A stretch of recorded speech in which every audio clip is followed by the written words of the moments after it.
I talked to many PhD students who had a traumatic PhD experience, and they all had one thing in common, and that was their choice of supervisor. Hi, I'm Ainur. I'm a second-year PhD student in chemical engineering. I'm doing my PhD in London at Imperial College London, and in this video, we're going to talk about the importance of the choice of your supervisor, and we're going to cover the topics of why the choice of your supervisor is so important, why it will affect all areas of your PhD, and also your mental health and the success of your PhD, and then also how you can determine whether a supervisor is a good fit for you or not. And finally, we're going to do a reality check, and I'm going to give you the 3 worst supervisor stories I ever heard so far. So stay tuned and let's get started. Cutting right to the edge. What is a PhD supervisor? A PhD supervisor is usually a professor who has gathered quite a lot of experience in academia and who's there to support you during your PhD journey. But what does support mean? It means that a PhD supervisor is a mentor, an advisor, someone you can seek out to get impulses on your research. So mostly as a PhD student, you will be working by yourself. It's your project, it's your work. One of the main jobs of a PhD supervisor is to give you impulses and act as a mentor in academia. From my PhD, I'm going to give an example. Sometimes I'm too focused on one part of my problem, so I do the work on my own. It's not like that I'm working with my supervisor on my project. But when I do these update meetings with my supervisor and I talk about my progress, then my supervisor gives me impulses from different points of the problem that I didn't even saw before. So he's giving me like new approaches to solve my problem, ideas,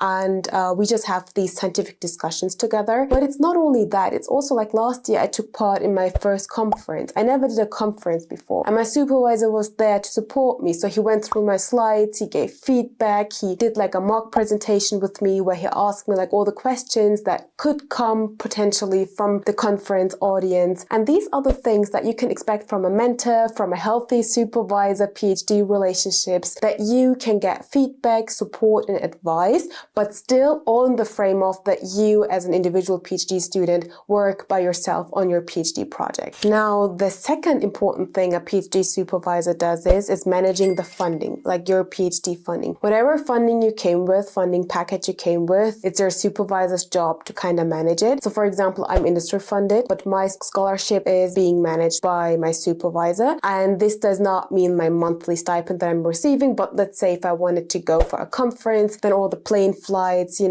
the travel, the hotels and all that, my supervisor has an eye on that. And also, like, let's say you need new lab supplies, you broke something, you need to replace it, I need a computer and all that work equipment, the funding, the money part of it, that goes to your supervisor. Another thing that supervisors in academia do is that they connect you with other academic people or people from industry. So let's say you're in a point in your PhD where you want to reach out maybe for an internship at a company, or where you want to collaborate with another university. I mean, obviously, again, you probably have to be proactive about it and approach your supervisor and say, hey, I have this idea, I want to collaborate with this and that university or with this and that company. But then a great supervisor would take your idea and see whether he or she can help you out with her or his network, right? So I had this a couple of times during my journey where I had an idea, and then my supervisors let me in on their academic network, and they were like, hey, we know someone at that university, we know a professor there, we've worked with him before, like we're in contact with him, let me just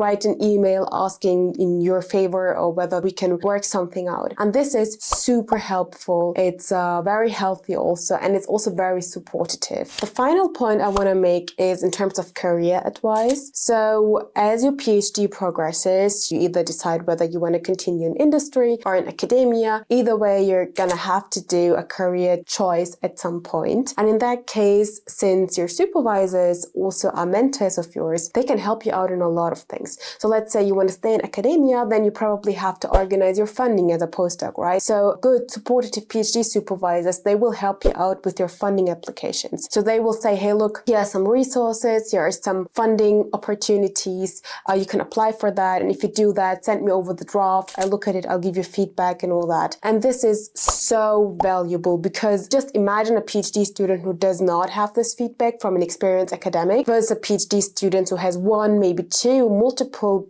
professors looking at their application, at their grant application and like reviewing it. I mean, it's the chances of the one who does not get any feedback versus the one who gets feedback from someone who has written so many grant applications in their life. You cannot compare it. So this is also what a great supervisor does. Summing it up, to put this all in a contrast, if you have a toxic supervisor, your PhD could look like this. You will have no mentoring, no advice, no healthy advice. You'll have no freedom to co-create your PhD. It will be very a top-down approach of your PhD supervisor. You'll feel just not comfortable around your supervisor and not in a happy place overall within your PhD. You could also get into trouble with your funding, and you might even not ever go to a conference at all and don't take part in all these cool things that a PhD comes with, because a PhD is not only pain, it also has lots of great moments within a PhD, and you might be lacking very short on these top moments, and you'll be left with all the negative ones, which then eventually turns your PhD into a traumatic experience. I hope you now understand how vital and important it is to have a supportive supervisor. But now the question arises, how are you going to identify a supportive supervisor? How will you be able to differentiate between a toxic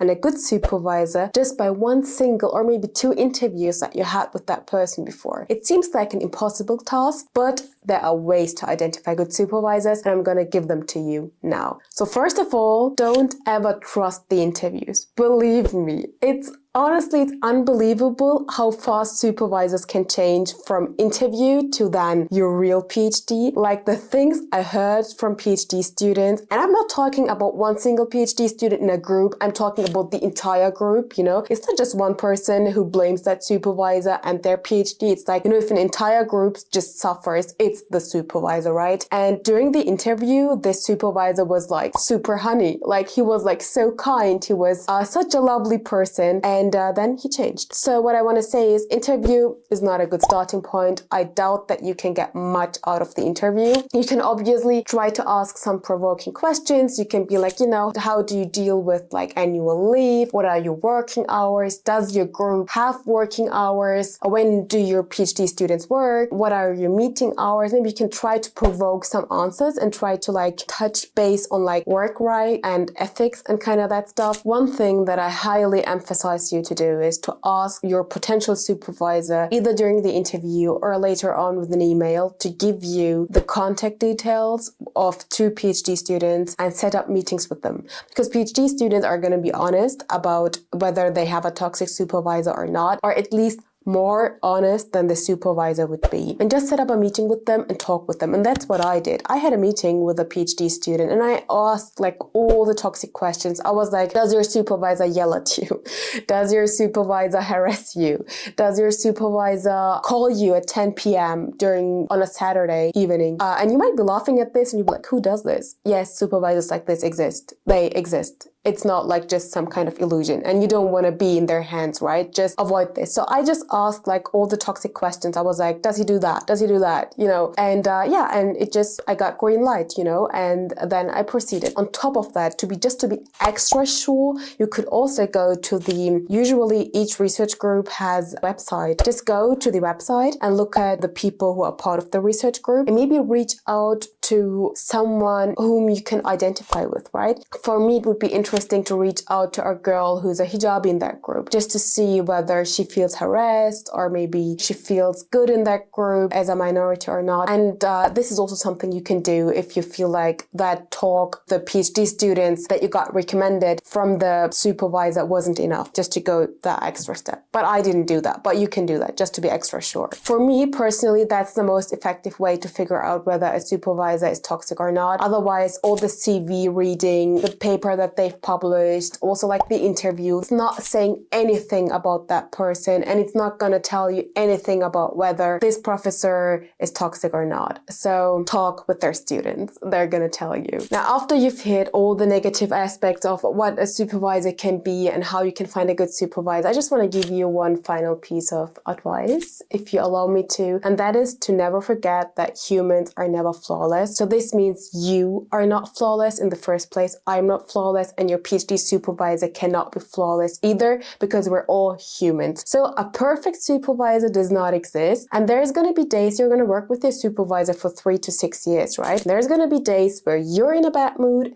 and he or she's in a bad mood, and then you have a meeting together, and this meeting will probably not be the best meeting of your life, okay? So choosing a good supervisor does not mean that you're going to be like this with your supervisor all the time and that everything is going to be great and awesome and unbelievably and super. It's just going to mean that you avoid toxic working hours, toxic treatments, that you're being treated like a human being and not like an animal. That's what we want, okay? Otherwise, human relationships are complicated either way, and if you work with someone for such a long time, there's going to be some sort of conflict maybe involved in at some stage. That's just normal, okay? Because we're humans. Just keep that in mind. That's just a reality check, but we just don't want the extreme. Now we're going to move on to the final part of this video. I'm going to tell you the top 3 most toxic stories I heard about a professor, how he's treating his research group, okay? So on place number 3 is setting meetings with PhD students on a Sunday night at 10 p.m. Imagine your PhD supervisor just sends out random PhD meeting invites at 10 p.m. on a Sunday. Like, this is so far from reality from my case.